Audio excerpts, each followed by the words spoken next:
ஜெய் சாயிராம். ஜெய் ஜெய் சாயிராம். நம்ம சாயன்பர்கள் எல்லாரும் எப்படி இருக்கீங்க? எல்லாரும் நல்லா இருப்போம். ஓம் சாயிராம். நம்ம சாயன்பர்கள் அனைவருக்கும் வணக்கங்களோடு நன்றிகளோடு உங்கள் காயத்ரி. நம்ம வாழ்க்கையில் எல்லாருக்குமே ஒவ்வொரு விதமான பிரச்சனைகள் எல்லோர் வாழ்விலும் இருக்கத்தான் செய்கிறது. ஒரு சிலருக்கு நல்ல வேலை கிடைக்கவே இல்லை அப்படிங்கிறது பிரச்சனையாக இருந்தால், வேறு ஒரு சிலருக்கு வேலை கிடைத்தும் அதில் நிரந்தர வருமானம் இல்லை அப்படிங்கிறது ஒரு பிரச்சனையாக இருக்கும். வேறு சிலருக்கு திருமணம் நடைபெறவில்லை அப்படிங்கிற பிரச்சனை இருந்தாலும், வேறு சிலருக்கு திருமணம் நடைபெற்றும் குழந்தை பாக்கியம் கிடைக்கவே இல்லை அப்படிங்கிற பிரச்சனை இருக்கும்.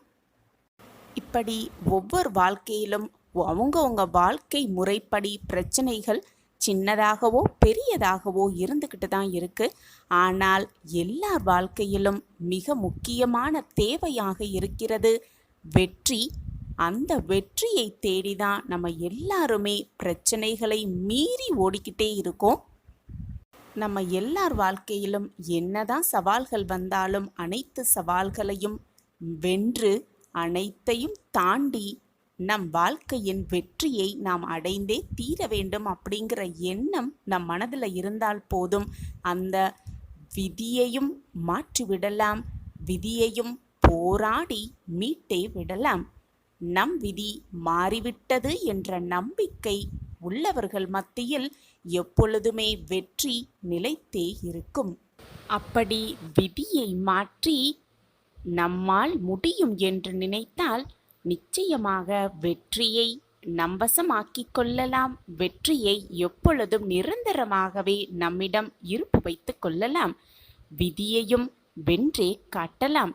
எப்பொழுதும் நம்மால் முடியும் என்று நினைத்து கொண்டே இருக்கலாம், மனதில் உச்சரித்து கொண்டே இருக்கலாம். ஒரு நிறுவனத்தின் தலைவருக்கு தன்னுடைய தொழிலில் சுமார் அதிக அளவு நஷ்டம் ஏற்பட்டுவிட்டது. அவரின் தொழிற்சாலையில் ஏற்பட்ட சில தொழில்நுட்ப கோளாறினாலும் சிலரின் அஜாக்கிரதையாலும் ஏற்பட்ட தவறுகளால் அந்த நஷ்டம் ஏற்பட்டது அப்படிங்கிறத அந்த நிறுவனத்தின் தலைவர் புரிந்து கொண்டு விட்டார். இதை சரிக்கட்ட பல்வேறு வங்கிகளிலும் உதவி கேட்டபோது அனைவரும் உதவி செய்ய மறுத்து அவரிடம் சொன்னது ஒரே ஒரு விஷயம்தான், இந்த நஷ்டத்திலிருந்து உங்கள் நிறுவனத்தால் மீண்டு வரவே முடியாது. விதியை யாரால மாற்ற முடியும்? பேசாமல் நீங்கள் உங்கள் நிறுவனத்தை மூடிவிடுங்கள் என்று கூறிவிடுகின்றனர். அப்பொழுது அந்த நிறுவனத்தின் முதலாளி இதை கேட்டு மிகவும் கவலையடைந்து மிகவும் சோர்ந்து போய் அருகில் உள்ள ஒரு பூங்காவில் இருந்த இருக்கையில் அமர்ந்திருக்கிறார். அப்பொழுது அந்த வழியாக வந்த ஒரு வயதான முதியவர் அவர் அருகில் வந்து அமர்ந்தார். அவருடன் துணைக்கு வந்த ஒரு பெண்மணி அந்த முதியவரிடம், இங்கேயே உட்கார்ந்திருங்கள், நான் இப்போ வந்து விடுகிறேன், எங்கேயும் போய்விடாதீர்கள் என்று பணிவோடு கூறிவிட்டு சென்றார் அந்த பெண்மணி. சோகமாய் உட்கார்ந்திருந்த நிறுவன தலைவரை பார்த்தார் அந்த முதியவர். ஏன் சோகமாய் இருக்கீங்க என்று அந்த முதியவர் நிறுவன தலைவரை பார்த்து கேட்டார். அதற்கு அவர், தொழிலில் ரொம்ப நஷ்டமாகிவிட்டது, மனசு சரியே இல்லை, அதான் இங்கு வந்து உட்கார்ந்திருக்கிறேன் என்று கூறினார். எவ்வளவு ரூபாய் நஷ்டம் என்று கேட்டார் முதியவர். 100 கோடி ரூபாய் என்று பதிலளித்தார் தலைவர். அப்போ உங்ககிட்ட 100 கோடி ரூபாய் இப்ப நான் கொடுத்தா நீங்கள் சரியாக ஆகிவிடுவீர்களா என்று கேட்டார் அந்த முதியவர். அவர் அசந்து போய் அவரிடம், நீங்க யார் என்று கேட்டார் நிறுவன தலைவர். அப்போ அந்த முதியவர் பேசத் துவங்கினார். நான் இந்த ஊரிலேயே பெரிய பணக்காரர், இப்போ வயதாகிவிட்டது, அதனால் என் மகன் கிட்ட எல்லா பொறுப்பையும் கொடுத்துவிட்டு நான் ஓய்வெடுத்து கொண்டிருக்கிறேன் என்று கூறினார். பின் அந்த முதியவர் தன் பையிலிருந்து ஒரு செக் புக்கை எடுத்து அந்த செக்கில் கையெழுத்து போட்டு அவரிடம் நீட்டினார். இந்தாங்கள், 500 கோடி ரூபாய்க்கு நான் காசோலை கொடுத்திருக்கிறேன். நீங்கள் கேட்டதை விட 5 மடங்கு அதிகமாக கொடுத்திருக்கிறேன். அனைத்தையும் சமாளித்து துணிஞ்சு போராட வேண்டும். அடுத்த வருடம் இதே இடத்திற்கு வந்து என் பணத்தை திருப்பி கொடுத்தால் போதும் என்று சொல்லி காசோலையை அவர் கையில் திணித்துவிட்டு சென்றார் அந்த முதியவர். நடப்பதெல்லாம் கனவா அல்லது நனவா என்று கூட நம்ப முடியாமல் ஆச்சரியத்தில் இருந்த நிறுவன தலைவர் உடனே தனது அலுவலகத்திற்கு சென்றார். பீரோவுக்குள் அந்த செக்கை வைத்து பூட்டினார். பின் தனது உதவியாளரிடம் சொல்லி நிறுவனத்தின் அனைத்து ஊழியர்களும் பங்கேற்கும் வகையில் ஒரு ஆலோசனை கூட்டத்திற்கு ஏற்பாடும் செய்தார். ஆலோசனை கூட்டத்தின் போது தலைவர் பேச ஆரம்பித்தார்.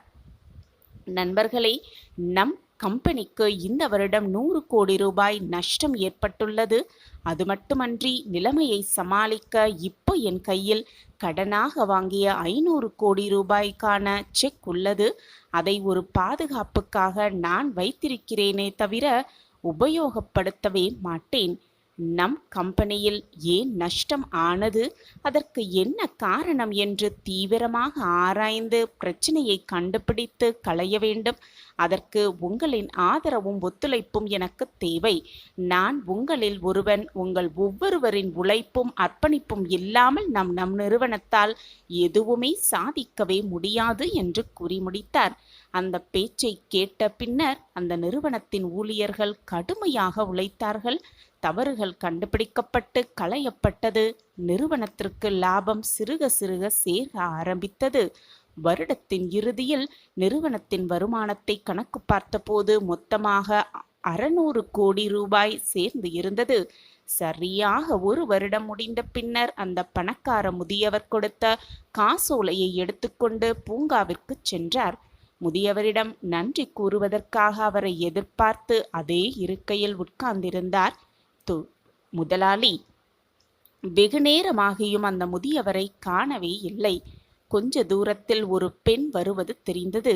அன்று முதியவருடன் வந்த வேலையால் இவர்தான் என்று உறுதிப்படுத்தி கொண்டு அவரிடம் சென்று, உங்கள் கூட வந்த அந்த பெரியவர் எங்கே என்று கேட்டார் தலைவர். உடனே அந்த பெண் பதட்டத்துடன், ஏன் சார், அவரால் உங்களுக்கு ஏதும் பிரச்சனையா என்று கேட்டார். இல்லம்மா, அப்படியெல்லாம் ஒண்ணுமே இல்லை, ஏன் பதற்றப்படுகிறீர்கள் என்று கேட்டார் தலைவர்.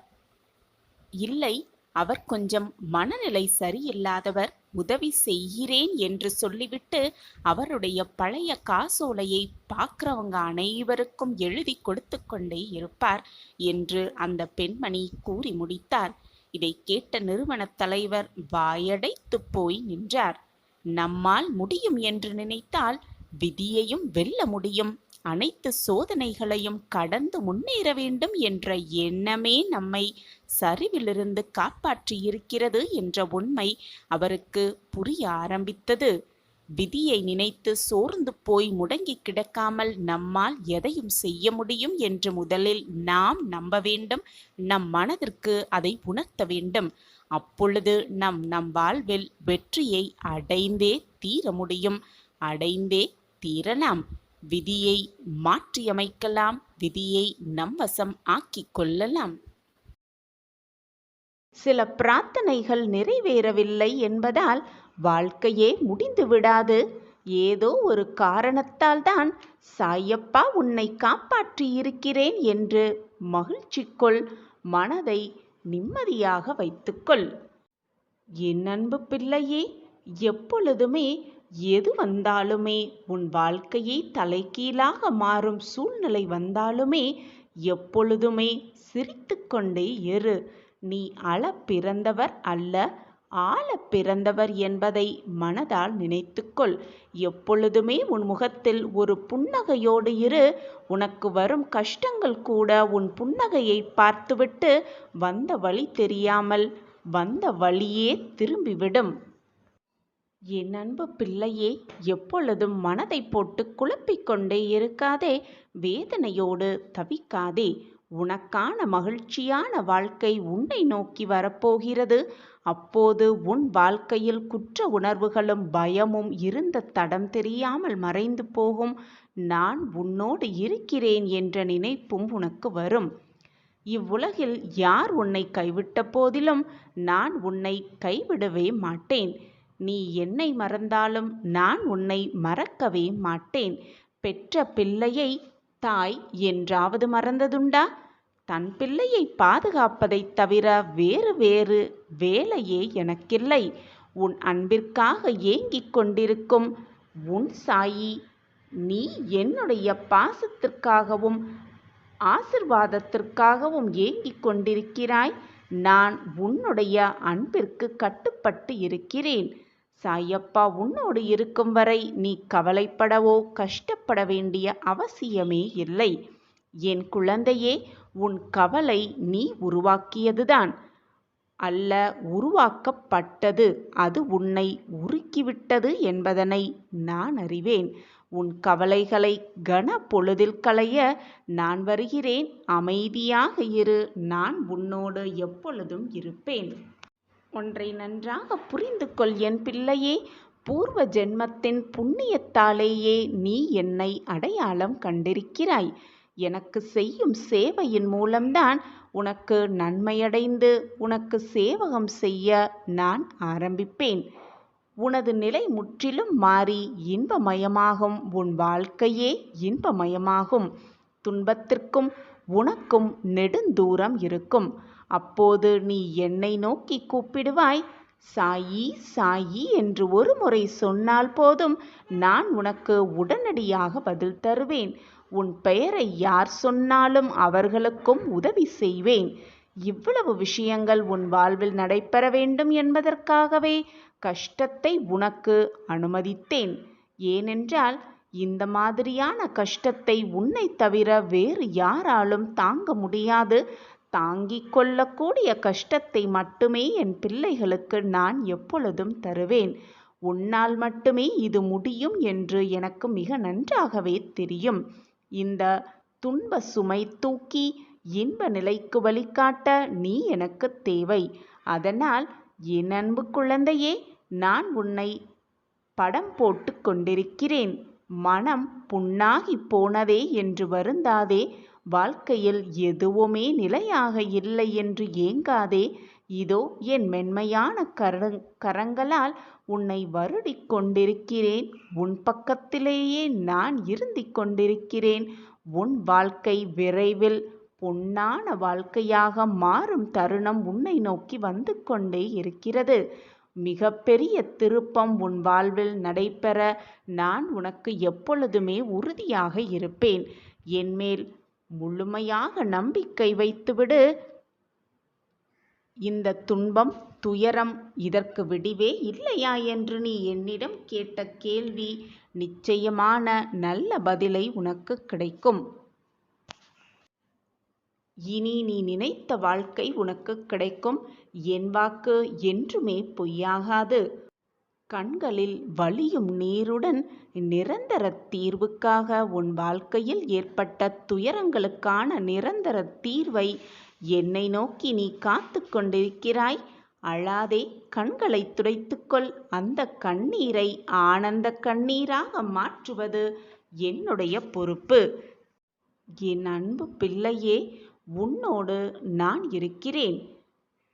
நான் உன்னுடன் எங்கும் எப்போதும் இருந்து கொண்டுதான் இருக்கிறேன். நீ சிறிதும் கவலை இல்லாமல் இரு. எந்த ஆபத்திலிருந்தும் நீ முழுமையாக காப்பாற்றப்படுவாய் என்பதில் உனக்கு எந்தவித சந்தேகமுமே வேண்டாம். ஒவ்வொரு வினாடியும் நான் உன்னோடு இருந்து கொண்டுதான் இருக்கிறேன். நீ தனியாக நடப்பதாக நினைக்கிறாயா? உன் பாதை என்னாலே வடிவமைக்கப்பட்டது. நான் உன் வாழ்க்கையை உருவாக்கியவன். நான் உன்னுடன் நடைப்பயிற்சி செய்து கொண்டுதான் இருக்கிறேன். நீ சிந்தும் கண்ணீர் மற்றும் வலிகளை நான் உணர்வேன். நானே மருந்தாகவும் மற்றும் நானே உன் படைப்பாளியாகவும் இருந்து கொண்டிருக்கிறேன். எனது கண்களை நன்றாக உற்றுப்பார். உன் வலிகளை மௌனமாக குணப்படுத்தி உனக்காக நான் உன்னை பாதுகாப்பேன். உன் மீது அன்பாக இருக்கிறேன் உன் சாயி தேவா. என் அனுமதி இல்லாமல் எதுவுமே நடக்காது. எவரும் எதையும் உனக்கு செய்ய முடியாது. நானும் எந்த தீங்கையும் உனக்கு செய்ய விடமாட்டேன். நான் கூறுவது நிச்சயமாக பலிக்கும். என் வாக்கு எப்பொழுதுமே பொய்யாகாது. என்னை நம்பியவர்களை நான் விட்டு கொடுக்கவும் மாட்டேன். அவர்களை விட்டு செல்லவும் மாட்டேன். என்னை விட்டு விலகி போகும்படி நான் அறிவுறுத்தவும் மாட்டேன். உன் வாழ்க்கையில் நல்லது நடத்த, உன் வாழ்க்கையில் நல்லதை நிகழ்த்த நான் எப்பொழுதும் உனக்கு துணையாகவே இருப்பேன். உனக்காக நான் போராடிக் கொண்டுதான் இருக்கிறேன் உன்னுடைய கர்ம வினைகளோடு. என் வாக்கை எப்பொழுதும் முழுமையாக நம்பிக்கையோடு அதன்படி நீ நடந்து கொண்டுதான் இருக்கிறாய். உன் வாழ்க்கை இனி மாறப்போகும் மாற்றங்களையும் ஏற்றங்களையும் நீ கண்குளிர காணத்தான் போகிறாய். அதற்கான அறிகுறி இன்றே உனக்கு நிச்சயமாக தெரியும். திடீரென்று உன் வாழ்க்கையில் மிகப்பெரிய திருப்பம் ஒன்று ஏற்படும். என் வாழ்க்கையிலா சாயிநாதரே இதுவெல்லாம் நடக்கிறது என்று ஓடோடி வந்து என் வாழ்க்கையில் மாற்றங்கள் நிகழ்ந்துவிட்டது, நான் சந்தோஷமாக இருக்கிறேன், என் வாழ்க்கையிலும் அற்புதங்கள் நிகழத் துவங்கிவிட்டது, இனி என் வாழ்வில் நான் சந்தோஷமாக இருப்பேன், ஆனந்தமாக இருப்பேன், நன்றி சாயிநாதரே என்று என்னிடம் வந்து நன்றி கூறத்தான் போகிறாய். இது சர்வ நிச்சயமாக நடக்கும். என்னை சர்வசாதாரணமாக நினைத்து விடாதே என் பிள்ளையே, நான் தான் உன்னோடு இருக்கிறேனே. இந்த உலகிற்கு உன்னை அழகாகவும் சந்தோஷமாகவும் காட்டிக்கொண்டிருக்கிறாய்.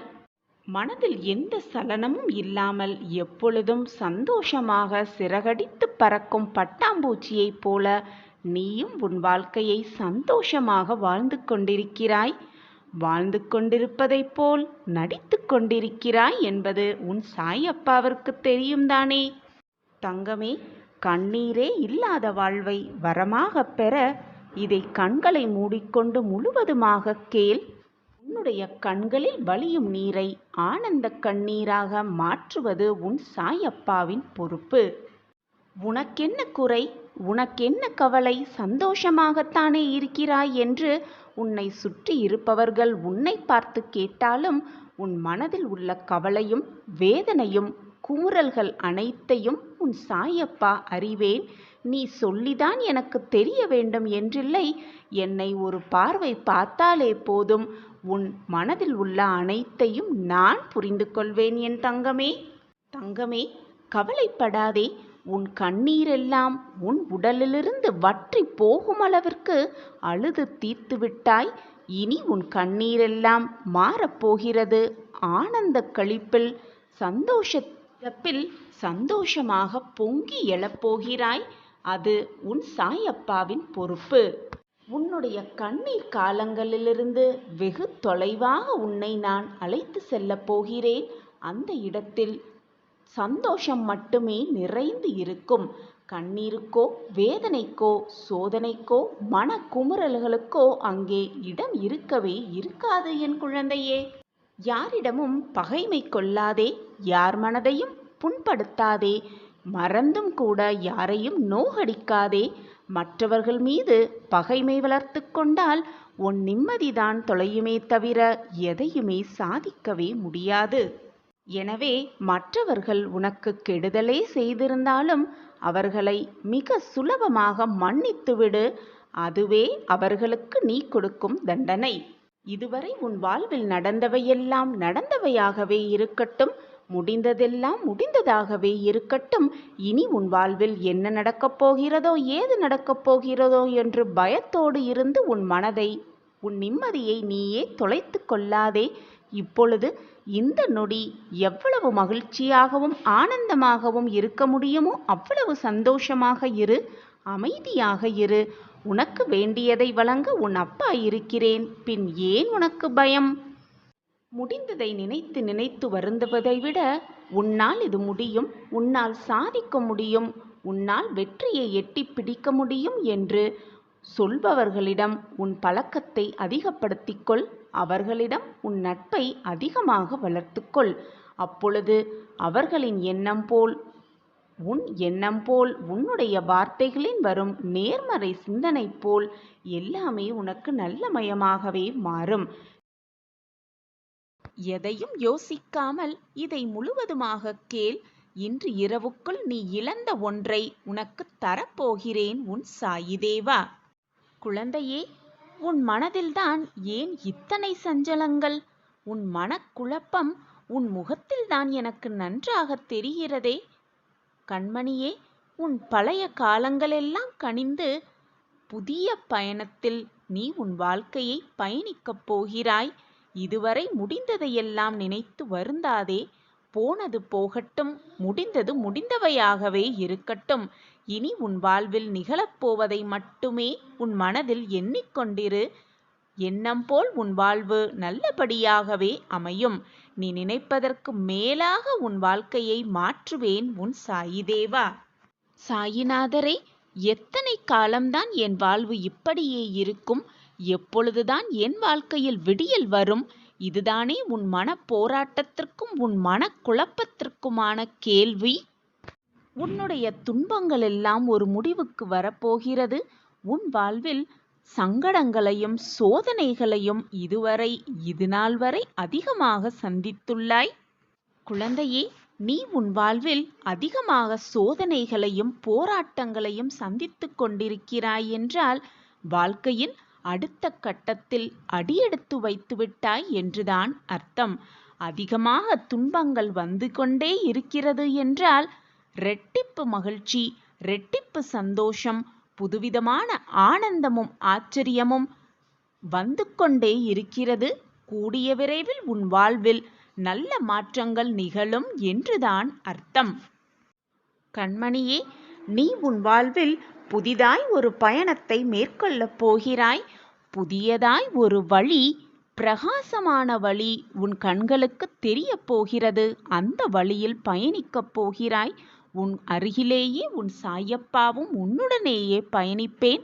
நீ தடுக்கி விழும் சமயத்தில் உன்னை தூக்கிவிடும் தோழனாக, உன் தாயாக, தகப்பனாக, உன் உற்றார் உறவினராக, அனைத்துமாக உன் அருகிலேயே இருப்பேன் என்பதை மறந்து விடாதே. நீ எந்த உலகம் சென்றாலும் உன் அருகிலேயே உன் அப்பா இருப்பேன். எனவே எதை நினைத்தும் பயப்படாதே. உனக்கு துணையாக எப்பொழுதும் உன் சாயப்பா இருப்பேன் என்பதை மறந்து விடாதே. என் வார்த்தைகளின் மீது நம்பிக்கை வைத்து தைரியமாக இரு. உன் வாழ்வில் இனி எல்லாமே புதிய மாற்றங்களாக நிகழும். புதிய பாதையில் பயணிப்பாய். உன் அருகிலேயே உன் சாயப்பாவும் பயணிப்பேன். உன் வாழ்க்கையை சீர்படுத்த, நெறிப்படுத்த, உன்னை நல்ல வாழ்க்கையில், நல்ல வழியில் அழைத்து செல்ல, பிரகாசமான வாழ்க்கையில் உன்னை நிச்சயமாக கொண்டு சேர்ப்பேன் நான். எதிரே பார்க்காத மிகப்பெரிய உதவியை பெற உள்ளாய். குழந்தையே, இதை முழுவதுமாக கேள். இதை கேட்கும் முடிவில் உனக்கான பதில், உனக்கான நிம்மதி 2 மணி நேரத்தில் அதற்கான அறிகுறி நிச்சயமாக உனக்கு வந்தே தீரும். நான் உனக்கு கொடுக்க நினைப்பதை, உனக்கு கிடைக்கப் போவதை யாராலும் எவராலுமே தடுக்கவோ நிறுத்தவோ முடியாது.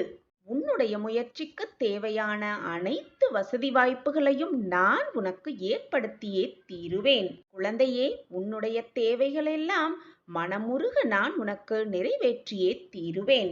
நீ மனதில் என்ன நினைத்தாலும் நீ நினைக்கும் கணமே அனைத்தையும் நிறைவேற்றும் வேலையை உன் சாயப்பா ஏற்றிருக்கும் பொழுது உனக்கு வேண்டாத கவலை இல்லவே இல்லை.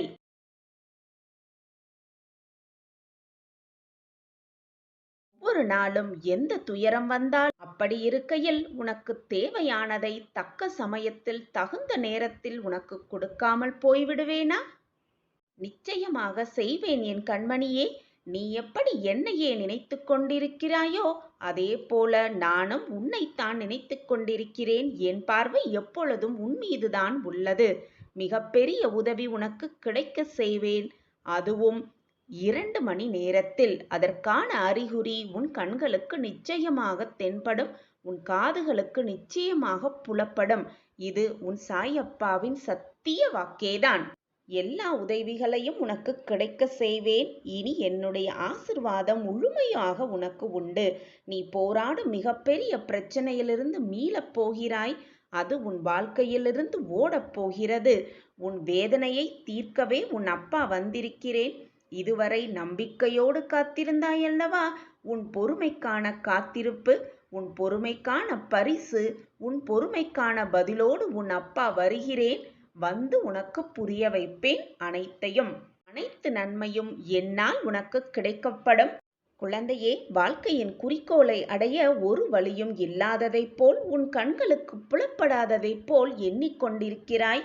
ஒன்றை மட்டும் கூறுகிறேன் என் கண்மணியே, அதை மட்டும் கவனமாக கேட்டுக்கொள். கடந்த காலத்தை பற்றிய கவலையோ எதிர்காலத்தை பற்றிய பயமோ உன்னுடைய நிகழ்காலத்திற்கு தேவையான சிந்தனையை சிதறி அடித்துவிடும். உன்னுடைய நிகழ்காலத்தை நீ எண்ணிய நோக்கில் எளிதாக கொண்டு செல்ல உன் மனம் முதலில் தெளிவாகவும் நிம்மதியாகவும் இருக்க வேண்டும். உன் மனதை தெளிவாக வைத்துக்கொண்டால் நிம்மதி தானாகவே வந்துவிடும். நீ எடுத்து வைக்கும் ஒவ்வொரு அடியும் தீர்க்கமாகவே இருக்கும். வெற்றியை நிச்சயம் எட்டிப் பிடிப்பாய். இது உன் சாயப்பா உனக்கு கொடுக்கும் பிரமாணம்.